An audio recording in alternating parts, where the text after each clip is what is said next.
Ready? Welcome everybody to Straight Line MTB, where today we're going to talk about some bikes that are awesome and that won't break your bank. Yay! Welcome back to the channel. We are excited. As part of our series, we were talking about getting back into mountain biking, starting mountain biking, and after our last video, I think we talked about kind of like some things to consider when getting into mountain biking. Yeah. And today's video is on what? Bicycles. Let's get you a bike. Let's get you on the trails. Yay! And not break the bank. Don't break the bank. So, well, Might have to a a little, little bit. Don't break that bank a little bit. So, how much should somebody expect to spend if they're walking in and they do want a good bike, a bike that's going to serve their purpose of getting on a trail? How much? So if you're minimally serious, you want to go smash some trails, I would say $1,600 is a bike that is going to be a full suspension bike, and it's going to grow with you. You're not going to want to go upgrade it instantly. It's going to have good components, good rear shock and fork. Yeah. It's going to be comfortable because it is a full suspension. It's going to take some damage. Yeah, so this is a step up from the Magma from Target. Wow, the Magma has a special place in my heart, but yeah, Okay, a lot good. better than the Magma. So say you don't have 1,600, but you do want a mountain bike. What do you suggest for someone who really isn't like able to spend that 1,600? Maybe they're less than 1,000. You know, Yeah. their budget's smaller. There are definitely bikes in the under $1,000 range that are good. Diamondback has them. Trek, all the big brands will have those bikes in that budget. You're looking at a hardtail, lower components. You're going to be able to do some fun stuff on that bike. You can ride, but Yeah. if you're looking for something a little bit more specific to how you ride, you might spend a little bit more. Or what you ride. So if you are going hitting trails with some rocks and some, a little bit of speed, that's why I think the full suspension bike's going to be more comfortable. It's going to be more fun. It'll be a little bit less beaten up on your body. I'm getting old, and I'd probably rattle some bones on my way down. So you keep saying full suspension. What are the categories of bikes? Like, what are we looking at? So you have you start with your cross-country bike. Those are going to be usually hardtails. They do have full suspension, obviously. Cross-country bikes, they're lighter. They're built for going, flatter trails, getting some speed there. They're really great climbing bikes, but on the downhill, they're a little more twitchy. They don't handle it as well. Then you get into like the trail bike. That's more of an all-around bike. That's a bikes that we're going to recommend for beginners or people just starting getting into it. These are the kind of jack of all trade bikes. It's going to climb well. It's going to descend well. They're going to be relatively on the lighter side. Then you go into like an all-mountain or enduro bike. Those bikes are more focused on the downhill. They'll climb good, but they're going to be smashers on the downhill. And then you have your downhill bike. Now, that's a bike that your wife's going to have to drop you at the top of the hill, or you take it to the bike park and ride the chairlift up and smash it to downs. I like it. That sounds like my kind of bike.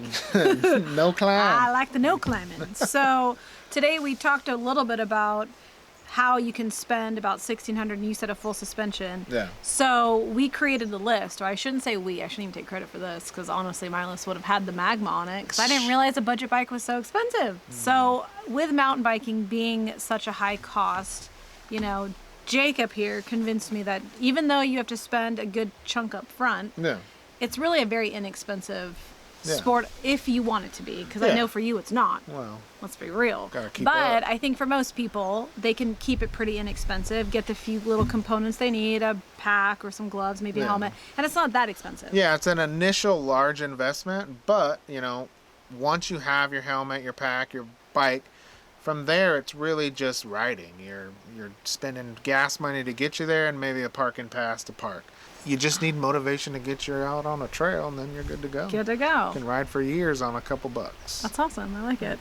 So let's get into some of these bikes we picked. All right. So give me an idea of the least expensive bike that you picked for our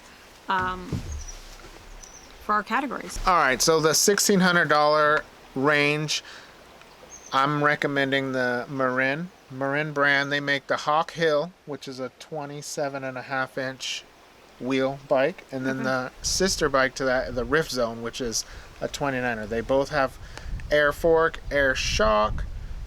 They have good components. And you said with an air shock, you have a lot more adjustment. Yeah.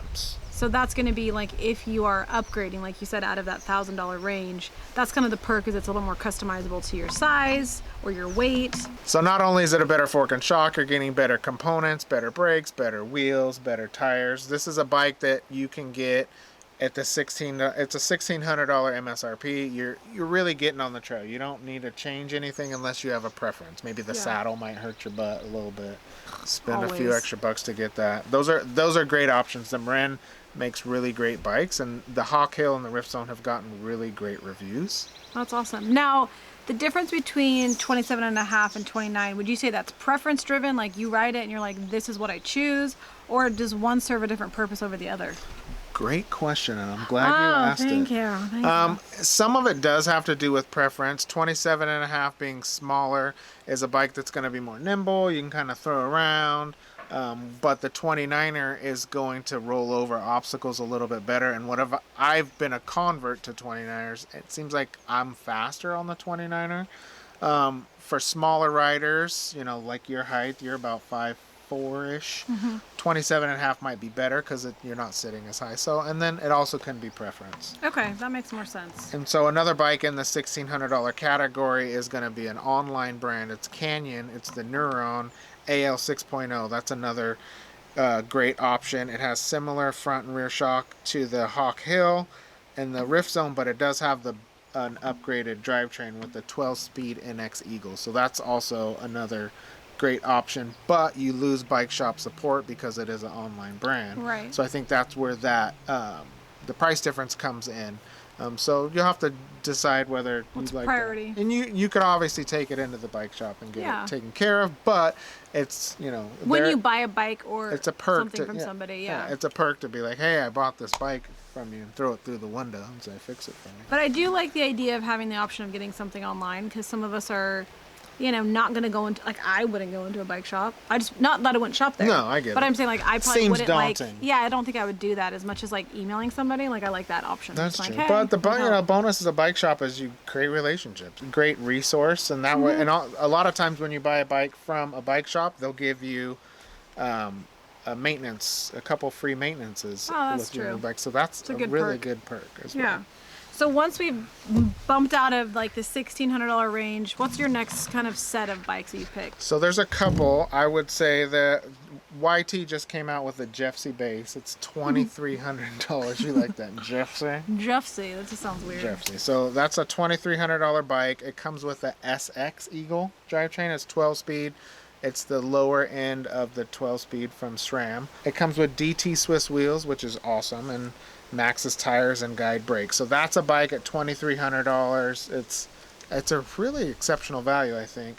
But again, it's an online brand. You don't have the local support of your bike shop to help you out. Because you've purchased so many of your bikes online, and you have experienced good support online when you need it. But it's not the same as having that person that's your contact. Yeah, the issue with online is, this broke. Well, you got to send it back to the, Right. It takes a little bit more time, whereas a bike shop, you can say, hey, this broke, and they sometimes have the part for you there. Yeah, So, absolutely. that's good. So what is your bike shop option for this price category? So the Orbea Ocam. Okay. Occam, sorry. The bike that we reviewed. So we reviewed the H20, which I thought was a really great bike. Amazing trail bike for that price. That was a $3,000 bike, but the H30, that's the entry level of that bike, it comes in at $2,600, and it has a Marzocchi Z2 fork and a Fox rear shock, and then it also has the SLX 12-speed. That's the new Shimano 12-speed, and I think for $2,600, that bike that's pretty awesome. It's a beast. I really like the Occam. Occam. You really enjoyed that bike. And I actually think, going back, I probably would have went with the lower end model because I do like the 12-speed Shimano. And I think just the value of that bike at $2,600 is pretty crazy. It's a great price. So that's a great bike. And then another bike shop brand bike. This is at $3,000, but I wanted to include it because it's probably one of the best values for what you get. Yeah. So it's the Ibis Ritmo AF. This it means aluminum frame, by the way. Okay. It's a pretty awesome value. So the fork, it comes with a DVO diamond fork and a DVO topaz. Sorry. The suspension package alone on that bike is like $1,600 just for the fork and shock if you're to buy them retail, which is amazing. It also has the NX Eagle 12-speed drivetrain. It comes with Ibis wheels, which are really good. It comes with Maxxis tires. For $3,000 for an Ibis bike, that's a boutique brand bike. That is ridiculous value. Not only just the Ibis, but the other three bikes we talked about in this category is bikes that you can buy whether you're a novice, intermediate, or a baller. They're bikes that you don't have to really change anything. Grow into it. Yeah, unless you're preferring to have a better whatever. So here's my question again. My cheapo-ness comes in because I can't help it. When should I buy a bike? What's the best deal? I mean, you've purchased bikes and you've purchased so many bikes, but when do you notice like you can really get a good deal? Yeah. I think the best time is right before or right when the new models come out. So a lot of bike companies are like car companies, 2019, 2020, 2021. So when that new model's coming out, or even when it just came out, they'll have those year model older bikes that you can buy, and most of the times it's just a color difference. Yeah. So that's an awesome time to get them. And also in winter and fall time, when it's rainy and nasty and people aren't out trying to buy bikes. I know living in California, I ride all the time. So but those are your best options. But those are great times to buy. And then also just going to the bike shop and just seeing what kind of deal. If they have a deal for you, say, let them know what your budget is, and maybe they'll be able to help you. Or even, hey, maybe even give you a deal on a helmet or other gear you want because you did buy a bike. So.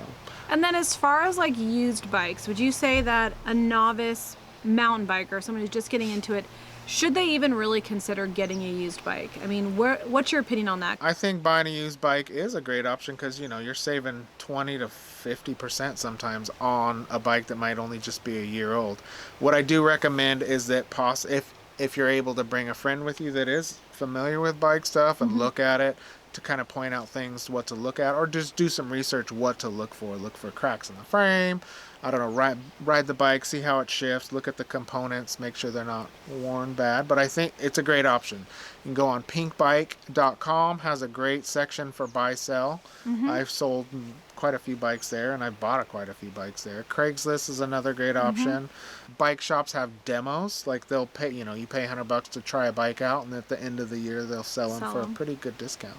That's great. Another option to get a good bike, and that's probably the best way, because if you're buying it from a bike shop, they're going to tune it up, they're going to make sure everything's great. So today we kind of reviewed what to look for in a bike, but then also best times to purchase, and we gave you some really great options, I think, of bikes to purchase. So stay tuned, because we have another installment of videos coming out for those beginning and just starting, and the next one will be what should you carry in your pack. So Jacob's going to show us all of his cool gadgets and gear. All right, well, thank you guys for watching. Go ahead and like this video and subscribe to our channel. Check us out on the socials. We are Straightline MTB on Facebook, Instagram, also on TikTok. We're all over the place. Boop, TikTok. All over the place. Yes, so. And Straightline MTB, where I'll do write-ups for, most videos that we do. So take a look at that and let us know what you think. Yes, that was good. Is that awkward? No, I mean, it was weird for a second, but I think it's fine. I think we're good. All right. Bye. Bye.